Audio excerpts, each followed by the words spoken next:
And now I give you my husband, Mr. Dr. Mac, Tex Elam.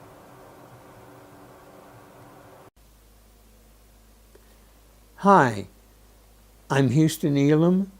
My nickname is Tex, and I'm the founding president of DRMAC. As a matter of fact, I'm the only president they've ever had, and that's a peculiar situation which we'll talk about in a few minutes. The reason for the presentation at this time is that this is the 15th anniversary of the Denver Regional Mobility and Access Council, an important occasion which surprises many of us that it worked out so well. In the summer of 2005, 26 people were pulled together to study a document. This document we call the Bible. Its name is Getting There. That's because the purpose is to help seniors and disabled people learn how to get their way around in the Denver area, a pathetic situation at the time. They also had access to a thing called the Getting There Guide, which has all the information necessary for an agency to be able to tell a person how to get wherever they wanted to go. This document was created 5 years before that, in 2000. What they did next was study what they could do to make things better. The group that brought them together was called the Getting There Collaborative. It was made up by the Rose Community Foundation and the Colorado Health Alliance, now the Colorado Health Foundation, to bring together enough assets and resources to be able to do a serious study in order to get things moving in the right direction. By that fall, the group really understood everything they needed to know, and an awful lot they didn't want to know, about the situation faced by people of disabilities or seniors in getting transportation. So they said, hey, why don't we try and solve that? We've got the knowledge, let's spend some time working at it. So they created, in a 2-month period, they created the organization, the bylaws, the statutes, all of the things that one needed to have to walk into a room and start an organization. Even had the name, which, by the way, was created by Hank Broxma and Rob Andresen during a break in one of our meetings, Dr. Mac. What a perfect name for this kind of situation. Then the issue was, all right, how many of you want to serve with Dr. Mac? Raise your hand. 12 hands went up. So there was enough to form an organization.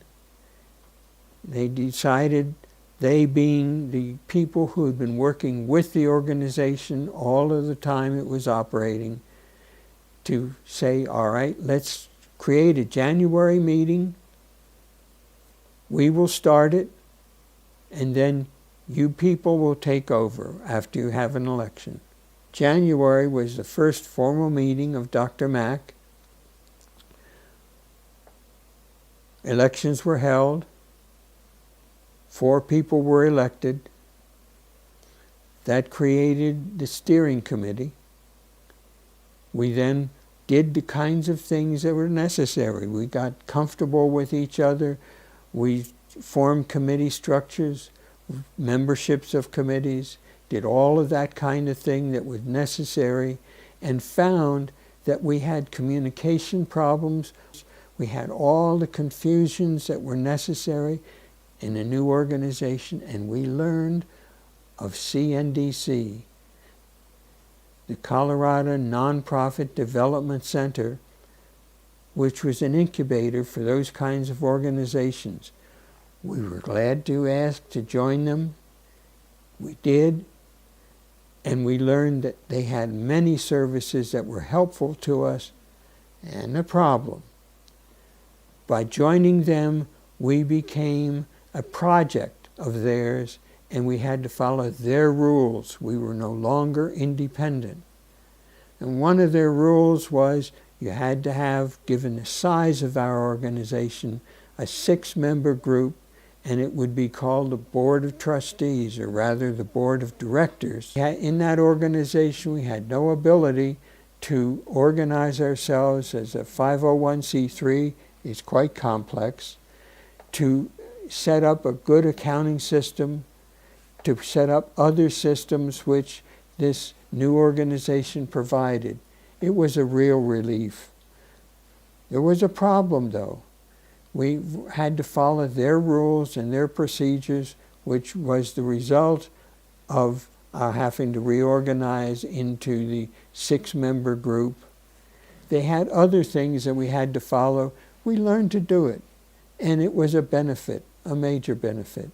We had done so much by the end of that year of 2006 that we were able to publish an annual report. It was a 4-page paper, and we were so impressed with ourselves.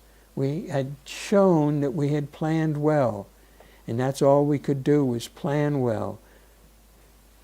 So the next year, we formalized our planning. We were ready to go. We were interested in being able to getting their guide become an operating system by having telephone systems and such response opportunities.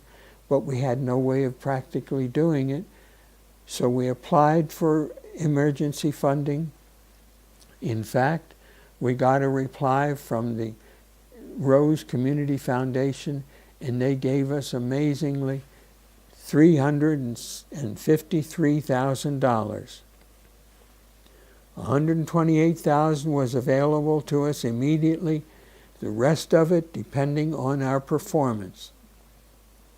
We had money. We could do something.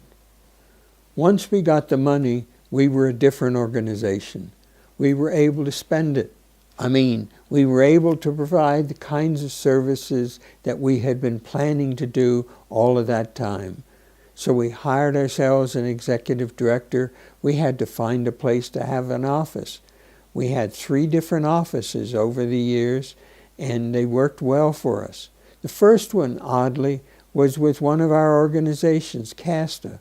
We were able to take one of their rooms in their building, and it worked out for us. But of course, we had other things to do, and so it grew and grew. And that's probably a good stopping place for me. DRMAC is 15 years old. It has lasted. It has flourished. It has, in fact, changed the nature of the relationship of serving seniors and disabled people. It has been the organization that's had the opportunity through its sub-organizations to be able to learn what the local issues are and been complex enough to look at them as individual problems by neighborhood and by location.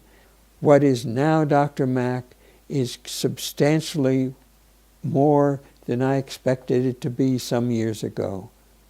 I'm proud to have been associated with it, to have been its founding president. It's grown well beyond anything that I anticipated, and good luck and good health.